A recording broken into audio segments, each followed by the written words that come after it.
વિશ્વ વિહાર જાન્યુઆરી 2025 સંપ્રત બંધારણીય હોદ્દાઓની ઘટતી ગરિમા.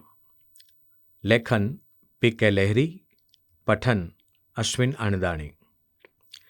24 નવેમ્બર 1949ના રોજ બંધારણ સભાએ ભારતના સંવિધાનને આખરી ઓપ આપ્યો. 26 જાન્યુઆરી 1950થી તેનો અમલ શરૂ થયો. વર્ષ 2024ની 24મી નવેમ્બરે બંધારણ દિવસ ઉજવવામાં આવ્યો. આપણા બંધારણના ઘડતરને 75 વર્ષ પૂરા થતાં બંધારણના આદર્શો, ત્રુટિઓ, રાજકીય પક્ષોની વિચારધારા સાથે તેના તાલમેલ સહિત અનેક બાબતોએ સોશિયલ મીડિયાના મંચ પર અને પ્રચાર પ્રસાર માધ્યમોમાં વિવિધ દૃષ્ટિકોણ સાથે અનેક ચર્ચાઓ થઈ. ભારતનું બંધારણ વિશ્વનું સૌથી લાંબુ લેખિત બંધારણ છે. તેના પાયાના મૂલ્યો ન્યાય, સમાનતા, સ્વાતંત્ર્ય અને ભાઈચારા માટે એમ કહી શકાય કે આ ભાવનાઓ શાશ્વત રીતે માનવ ગરિમા જાળવવા માટે અનિવાર્ય છે. આપણા બંધારણે ઇંગ્લેન્ડની પાર્લામેન્ટે ઘડેલા ભારત સરકાર અંગેના કાયદાની 1935ની જોગવાઈઓ યથાતથ અપનાવી છે. એથી એ વિશેષ અનેક દેશોના બંધારણોના ઉત્તમ અંશો અપનાવી એક આગવો સમન્વય સર્જ્યો છે. આપણા સંવિધાનની અમૃત જયંતિ પ્રસંગે બંધારણનો મુસદ્દો તૈયાર કરનારી સમિતિના અધ્યક્ષ ડૉક્ટર બાબા સાહેબ આંબેડકરે ઉચ્ચારેલા શબ્દોનું સ્મરણ થાય છે. બંધારણની જોગવાઈઓ ગમે તેટલી સારી હોય, પણ જો તેના માળખામાં ખરાબ લોકો ગોઠવાઈ જશે તો સારી જોગવાઈઓને નિરર્થક બનાવી દેશે.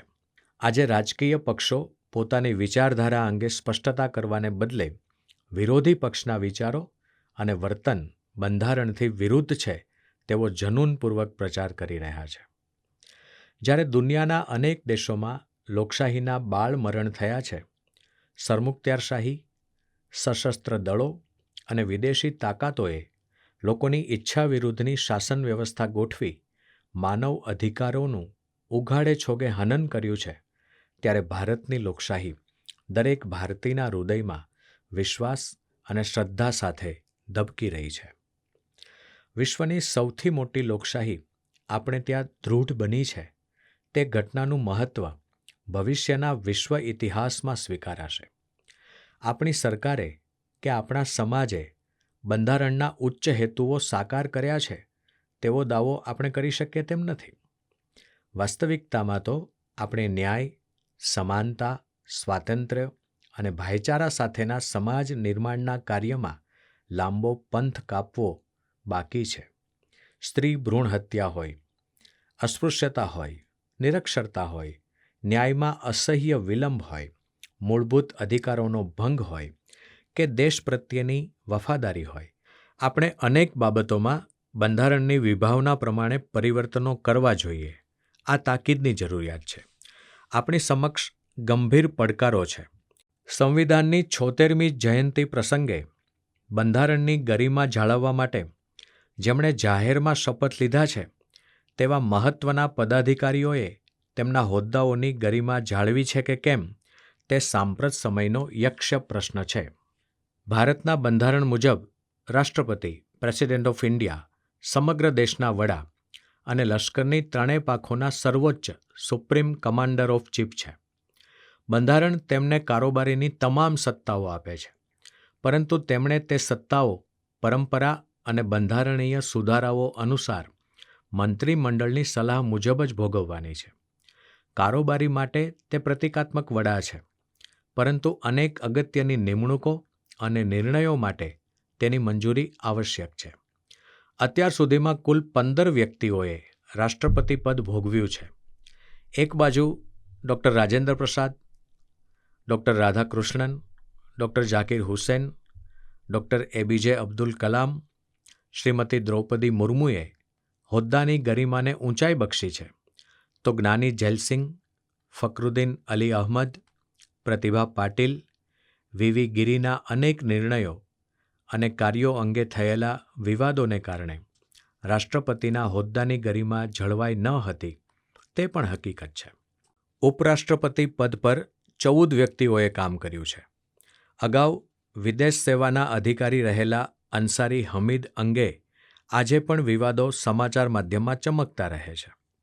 હાલના ઉપરાષ્ટ્રપતિ અને હોદ્દાની રૂએ રાજ્યસભાના અધ્યક્ષ તરીકે ફરજ બજાવતા શ્રી જગદીપ ધનખડ સત્તાધારી પક્ષના પ્રવક્તા તરીકે વર્તે છે, બોલે છે તેવા આક્ષેપ સાથે તેમનામાં અવિશ્વાસ જાહેર કરતી દરખાસ્ત 60 રાજ્યસભાના સભ્યોએ રજૂ કરી છે. ઉપરાષ્ટ્રપતિ પદના હોદ્દાને અગાઉ જે સન્માન મળ્યું હતું તેમાં ખૂબ મોટી ઓટ આવી છે. બંધારણ હેઠળ ત્રીજો મહત્વનો હોદ્દો છે લોકસભાના અધ્યક્ષનો. સંસદના નીચલા ગૃહ તરીકે જાણીતી લોકસભા જનપ્રતિનિધિઓની બની હોય તેમને સંવિધાને અનેક વિશેષ સત્તા અને ફરજો આપ્યા છે. જેમ કે નાણાકીય વહીવટ પર બંધારણે લોકસભાને પૂર્ણ કહી શકાય તેવું નિમંત્રણ આપ્યું છે. લોકસભાના સંચાલનની જવાબદારી જેના શિરે છે તેવા અધ્યક્ષનું કામ હાલ તો સૌથી દુષ્કર બન્યું છે. અત્યારના અધ્યક્ષ ઓમ બિરલાએ પ્રથમ ટર્મમાં વિરોધ પક્ષ સાથે કરેલો વ્યવહાર ઉચિત ન હતો તેવી લાગણી સર્વસામાન્ય છે.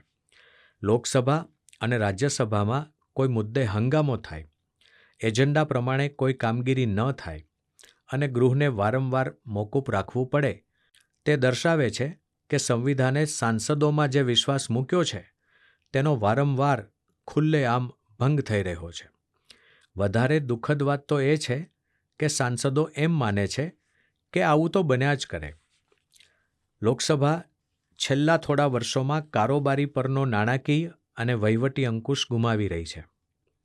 સંસદની સમિતિઓ જે કારોબારી પાસેથી કામનો હિસાબ માગી શકે તે પણ શોભાના ગાંઠિયા જેવી બની ગઈ છે. ન્યાયતંત્રમાં સુપ્રીમ કોર્ટના મુખ્ય ન્યાયાધીશ અને ન્યાયાધીશોએ સ્વાયત્તતાના નામે કોલેજિયમ જેવી તદ્દન ગેરબંધારણીય વ્યવસ્થા સ્થાપીને ન્યાયતંત્રની ગરિમાને લાંછન લગાડ્યું છે. અગાઉ ન્યાયમૂર્તિઓ જાહેર મંચ પરથી બોલવાનું ટાળતા હતા કે સંયમ દાખવતા હતા. આજકાલ ન્યાયમૂર્તિઓ જુદા જુદા સમારંભો અને ન્યાયાસનેથી જે અભિપ્રાયો વ્યક્ત કરે છે તેને તેમની અપરિપક્વતા માનવી કે અહંકાર તે નક્કી કરવું મુશ્કેલ છે. રાજ્યોની હાઈકોર્ટોની સ્થિતિ તો વધારે બદતર છે. તાજેતરમાં એક ન્યાયમૂર્તિએ કોમી મુદ્દે જે વિધાનો કર્યા તે અંગે સુપ્રીમ કોર્ટને તપાસ શરૂ કરવી પડી. ન્યાયમાં વિલંબ અને અતિશય ખર્ચાળ કાર્યવાહીને કારણે સામાન્ય માણસ માટે ન્યાય તો સ્વપ્ન જેવો અવાસ્તવિક બની ગયો છે. બંધારણની વિભાવનાનો આવો ભંગ થઈ રહ્યો છે, પણ ન્યાયતંત્ર સ્વસુધારણા માટે કશું વિચારવા તૈયાર નથી. બંધારણ અનુસાર કેન્દ્રમાં વિશેષ એજન્સીઓ એવી છે કે જેમને બંધારણના વધારાના સ્તંભ તરીકે ઓળખવામાં આવે છે. પ્રથમ છે ચૂંટણી પંચ. અગાઉ ચૂંટણી પંચ નિવૃત્ત અધિકારીની નિમણૂક સાથે સરકારના એક વિભાગ તરીકે કામ કરતું હતું. 1990થી 1996ના સમયગાળામાં ચૂંટણી પંચ તરીકે નિમાયેલા શ્રી T.H. શેષાને ચૂંટણી પંચનો કાયાકલ્પ કરીને તેની સ્વાયત્તતા, અસરકારકતા અને તટસ્થતા સ્થાપિત કરી અને તે ઘટનાથી ચૂંટણી પંચની ગરિમા વધી. શ્રી શેષાને કરેલા ચૂંટણી પ્રક્રિયાના અગણિત સુધારાઓને કારણે ભારતીય ચૂંટણી પ્રથાને વિશ્વવ્યાપી માન્યતા મળી. શ્રી શેષાને લાગુ કરેલી આચારસંહિતા આજે પણ અમલમાં છે. પણ સત્તાધારી પક્ષ સામેની ફરિયાદોના નિકાલમાં ચૂંટણી પંચ પક્ષપાત કરે છે કે સંકોચ અનુભવે છે તેવા આક્ષેપોમાં થોડું તથ્ય રહેલું છે. બીજી બંધારણીય સત્તા છે કોમ્પ્ટ્રોલર અને એકાઉન્ટ જનરલ CAG. કેન્દ્ર અને રાજ્ય સરકારોના હિસાબો કેમ રાખવા અને કયા નાણાકીય ધોરણોનો અમલ કરવો તે અંગે વિશાળ સત્તા ધરાવતા CAGની કામગીરી નોંધપાત્ર રહી છે. ચિંતાની બાબત એ છે કે CAGના ઓડિટ રિપોર્ટ પર સંસદ કે વિધાન ગૃહો સમક્ષ આ અહેવાલો રજૂ કરવાની ઔપચારિકતા નિભાવવામાં આવે છે. અંદાજ સમિતિ કે જાહેર હિસાબ સમિતિ આ અહેવાલોની ભલામણોનો કારોબારી પાસે અમલ કરાવી શકતી નથી.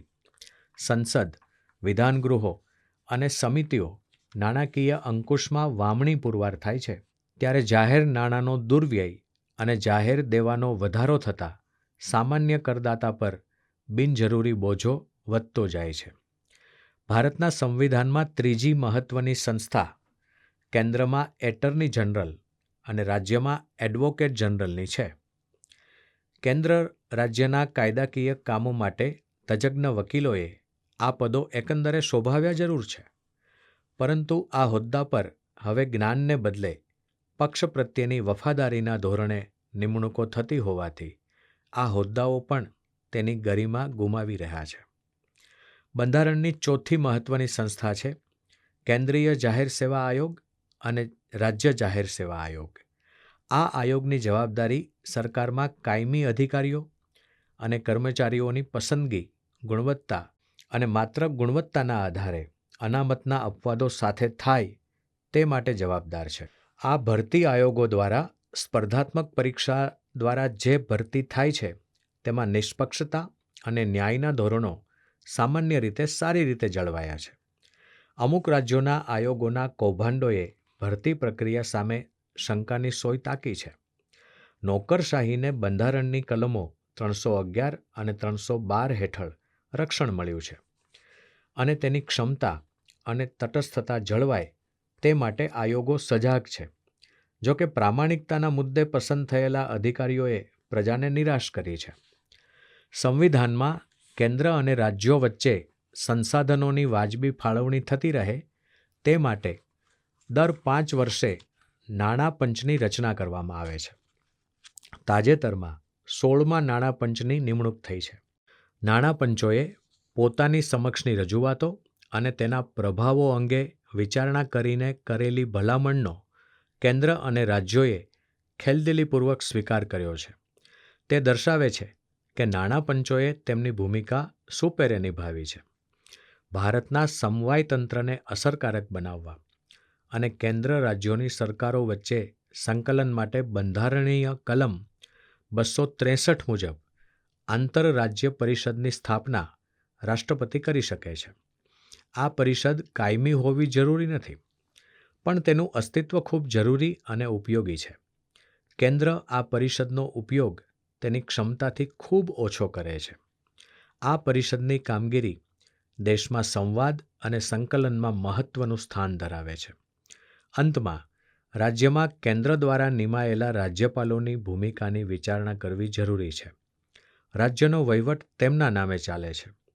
રાજ્યપાલોની સત્તામાં વિધાનસભાના વિસર્જન, મુખ્યમંત્રી પદ માટે બહુમતી ધરાવતી વ્યક્તિને આમંત્રણ અને મંત્રીમંડળ બરખાસ્ત કરતી જોગવાઈઓનો અનેક રાજ્યપાલોએ કેન્દ્ર સરકારના ઇશારે સરેઆમ દુરુપયોગ કરી રાજ્યપાલના પદની ગરિમાને વારંવાર ઠેસ પહોંચાડી છે. એકંદરે લગભગ 75 વર્ષના બંધારણના અમલ દરમિયાન અનેક બંધારણીય પદોની ગરિમા ઘટી છે, પણ તેનાથી નિરાશા અનુભવ્યા વિના સૌએ પોતાના હોદ્દાની જવાબદારી ગંભીરતાથી અને ન્યાયી રીતે બજાવવાની છે. આટલી સમજણ બંધારણીય સ્થાન ભોગવતા હોદ્દેદારોમાં સદાય રહે તો બંધારણની વિભાવનાઓ સાકાર થવાની તકો ઉજ્જવળ બને.